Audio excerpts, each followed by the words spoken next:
buenos días. Nos vamos a tomar un café con el director de la película norteamericana Turn Me On, que compite en la sección para nuevos directores y al premio Cuchabank. Egunon, buenos días, good morning, Michael TYBURSKI. Congratulations for your film. And thank you very much for being with us. Muchas gracias. I'm going to start. I remember after watching your film, I remember that I wrote down like what a great science fiction film without special effects, with an amazing work with the actors, very minimalist,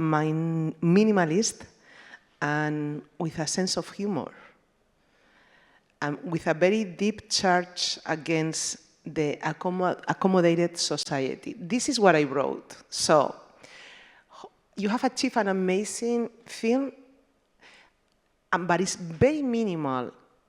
So how have you worked on this film? How have you approached this film, considering that it's a screenplay that you have not written? So, yeah, no, that's interesting to think about it that way. So the script was written by this screenwriter Angela Barossa, and when it came to me, it was first, I read it during the pandemic. She had written it not inspired by the pandemic many years earlier. And, on the surface, it was this idea of a society where touching is forbidden. And essentially the norms of this world were flipped upside down. And I couldn't help but think during, those darker days of 2020, when thinking about adapting this for the screen, that this wasn't so far from reality. And Angela's original script, I think, had more traditional science fiction elements and was a much bigger scope than we unfortunately had the budget for on a very small independent film as well. But I saw that as an opportunity to, strip back and make it more minimal, as you said. I think I was more interested in the dystopian aspect than necessarily the science fiction with a capital S and a capital F. In terms of genre, I saw an opportunity with these characters and this story to do something that was connected to emotion, and an opportunity to work with actors on a very small scale, but in terms of the world we wanted to build on camera. It is, technically science fiction, but we built a world that felt a little bit more naturalistic, I suppose. That's where my interest was, so that we could focus on, these characters feeling for the first time. So it's more dystopic than science fiction. It's more about what is the vitamins. What do the vitamins represent in your film? When they take the vitamin, what is the meaning of that vitamin for you? Well, I mean, it's, the vitamin is essentially, plot-wise, it strips away them from feeling, right? And that's the science fiction element. The science of this world is that they've developed this so-called vitamin that is kind of an escape hatch, right? From having to face the world at large and the traumas and the pain that goes with living, right? But to me, that's important for the human condition. It's in order, our main character, who Bill Pauly portrays, is named Joy, not so ironically, but someone who really is kind of living in this state of, this kind of neutral state. But I think with this vitamin, they look at it as an opportunity to kind of hide away from having to feel. But of course, when they go off the vitamin, that's when I think things get interesting, and that's what I was interested in finding out about, but also doing that in real time with the actors to see how that can be portrayed. But the vitamin, it's we live in a world that is obviously, in this real world outside of the movie, that has a tendency to be overly medicated, and I think this sort of dystopian science fiction, what have you, is usually a mirror reflecting back on ourselves, right? And it's maybe a bit of a cautionary tale in that way. We can look at this to be, this is a future that is maybe within reach, but maybe, you read stories like this or see works that can give you pause or give you that kind of objective point of view on what are we doing here. Yeah, I was thinking vitamin also could, like they were plugged to the iPhones, right? So it's another type of vitamin. I mean, I follow you. I mean, I totally agree what you share. I also see like there is love story in this film. Actually, very classic at the same time. I mean, we're in science fiction, dystopia, but there is a love story as well, and that makes the movie very. That it has that feeling of sweet at the same time. So, what was your intention to tell a love story?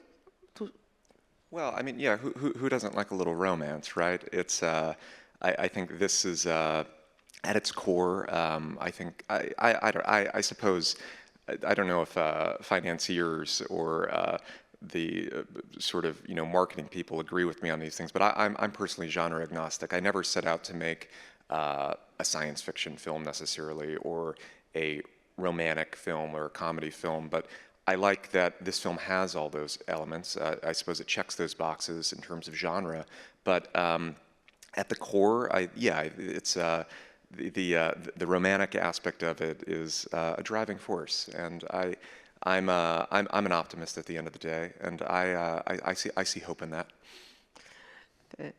I like that aspect, the romantic aspect of the film as well. Also, let's talk a little bit about the actors. How was for you? I mean, the screenwriter. Did you work with her, or did you talk to her before you start, thinking about the film, or it was totally your vision? And how do you work with the actors based on the screenplay? How Yeah, was sure. that? Yeah, I mean, it was important to me to, having not written the script, have a relationship with the screenwriter. So I read it, and I had a lot of conversations with Angela about her inspiration and kind of her intentions behind what was on the page. Because when you direct something, when you adapt it for the screen, that is another adaptation, even though I'm not a technical writer on the film. But I wanted Angela to be on board with these sort of things. It's a real collaborative effort when you make a movie, and I think the relationship between the writer and director is important to me. And she was a real supporter of inherently you make changes as you adapt something into moving images, and she was really behind me and supportive of doing those sort of things, from what I was speaking about earlier, just location-wise, adapting it from a futuristic city to a more rural, wooded dystopian setting was a big one. But one of the early conversations I had with Angela was about her inspirations, and she, took this idea of that she had been reading about younger people waiting longer in a younger generation right now to be romantically intimate or to have sex. And she thought, oh, that's an interesting data point. What if this society, if we jump ahead, if that's taken out of the equation altogether? And at the core of it, in terms of the romance, she also described it as a bit of an Adam and Eve story. These two characters who are essentially tasting the forbidden pleasures of this community, and I wanted to visually translate that in a certain way. So the film is very. We shot we physically went into production at a later time of year, where outside in the northeast of the United States, where we shot, was kind of drab and dreary. It's gray. So we filled the homes with kind of lush greenery, and the location where the characters have their first kind of romantic awakening is literally a Garden of Eden represented in the film, with lush kind of greenery wallpaper and this sort of like tropical sort of paradise in a way. And I like the how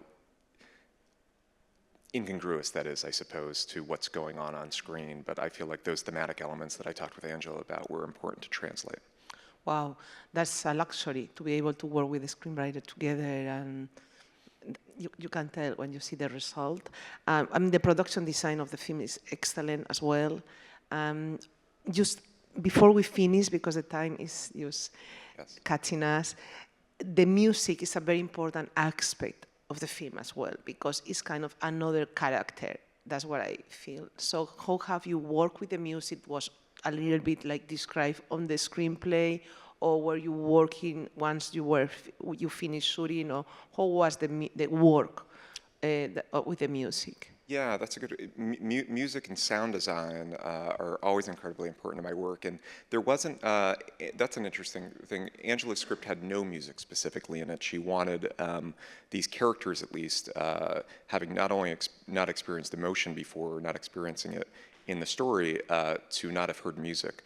But of course, on the soundtrack, we have a lot of music in this film, but not necessarily diegetic that the characters are hearing.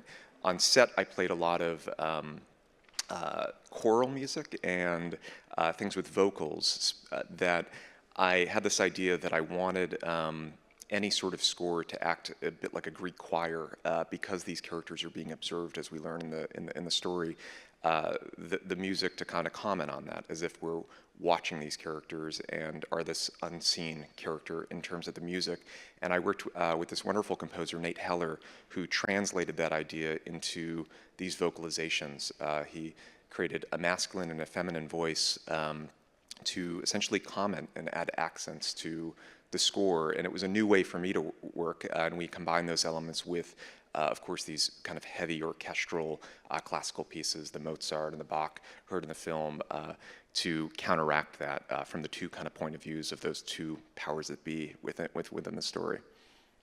Great, beautiful work. So we don't have more time, and before we finish the interview, we are going to see a little clip of your film. Nos despedimos ya con una pequeñita, con unas imágenes de la película. Muchísimas gracias.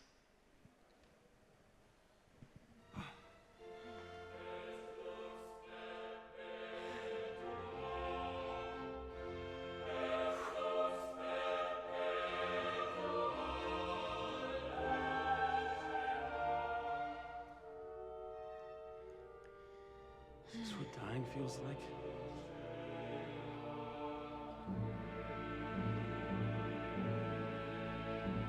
We have to tell the others.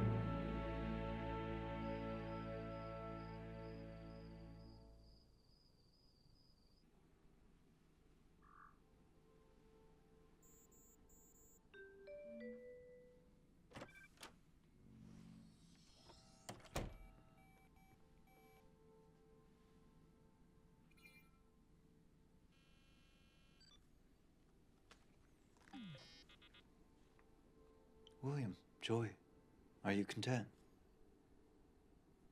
Completely.